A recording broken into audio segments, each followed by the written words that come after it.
This is Karen with Hiccup Interactive, and today I'm going to be talking about Urchins in Ink, also known as Uni to Sumi, which Sumi, by the way, means ink, and that's also the name of our little squid here. In Urchins in Ink, you play as Sumi, who is trying to learn how to read the Japanese alphabet, but these rude little sea urchins down here are trying to bully her into quitting. So, to prove them wrong and that practice makes perfect, swim quick and think, but don't lose your ink. So, today I'm going to be talking about a couple of updates that I've made to the game over the past couple of months, and also a bit of a better introductory video than the last one that I made back when this was still Oya Oyasumi. So let's get started. I'm going to go to the reef, which is where I kind of do a lot of my testing for this. Alright, so a couple of the things that I've worked on is I'm going to be switching this over to be on mobile. This game did start off as a typing game, but I've kind of been having some issues with getting it ported over, so I've kind of just been fooling around with some of the controls and changing how Sumi moves around in the environment. So, for starters, let's disable enemies real quick. Alrighty. So here, Sumi kind of moves via tank controls, but I've set everything up to separately situate her shooting to her movement. So one joystick will control the movement and aiming around, and the other one will control shooting. Previously, this was done by just pressing spacebar, but now I can actually aim as well whenever that I'm shooting, so I can shoot particular targets while I'm standing still, or try to be more aimed whenever that I'm swimming. So Sumi can swim around and pick up these letters to spell different things, and she can drop them. I've done some things with some of the animation in reference to how she interacts with some of the enemies, so let's get those back in here.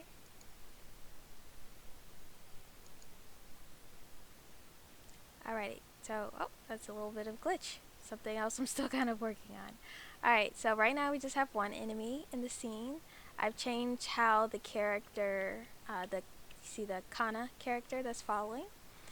I've changed how that looks, as far as how it's following, that it follows just behind it, kind of like an RPG. So it also stays upright, so you can always tell what it looks like. I'm thinking about doing the same thing with the letters that Sumi has, but I'm kind of bouncing back and forth about how I may make that look. So whenever that she gets hit, she has immunity for a little while. I've made it extra long so you can clearly tell. When the letters match, this character here is key, as you can see. The enemy turns blue.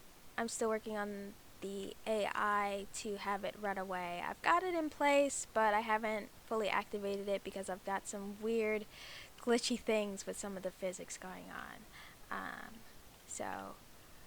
And whenever that it doesn't match anymore, it changes. So with this type of setup, you can kind of get what the characters are through a bit of trial and error and recognizing those things through repetition. So let's pick up another K. Thing that I was talking about with like some of my physics having a problem is that whenever I shoot, off we go. I changed a lot of the way that the movement is handled and how it interacts with the character that the Kana that follows the enemy, and some things got crossed, and now it rotates crazy, like you saw that the key started turning around. That's absolutely not what I want, so I'm still smoothing out some of those things. Let's get more enemies in pool. Let's put 4 in here. So I've situated some of the enemy AI behind the scenes, the dual joystick, the immunity animation that you saw. I've also got some of the situations with the word validation working differently. It's organized a little bit better. I'm setting it up to where if you pick up a character and it's like this, for example, that it's E in Japanese, that's a single character kana, but some of them have two characters. There's none on screen right now, only Ki has two characters.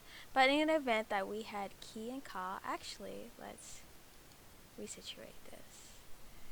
I'm gonna put 3 in there. All the characters are generated randomly.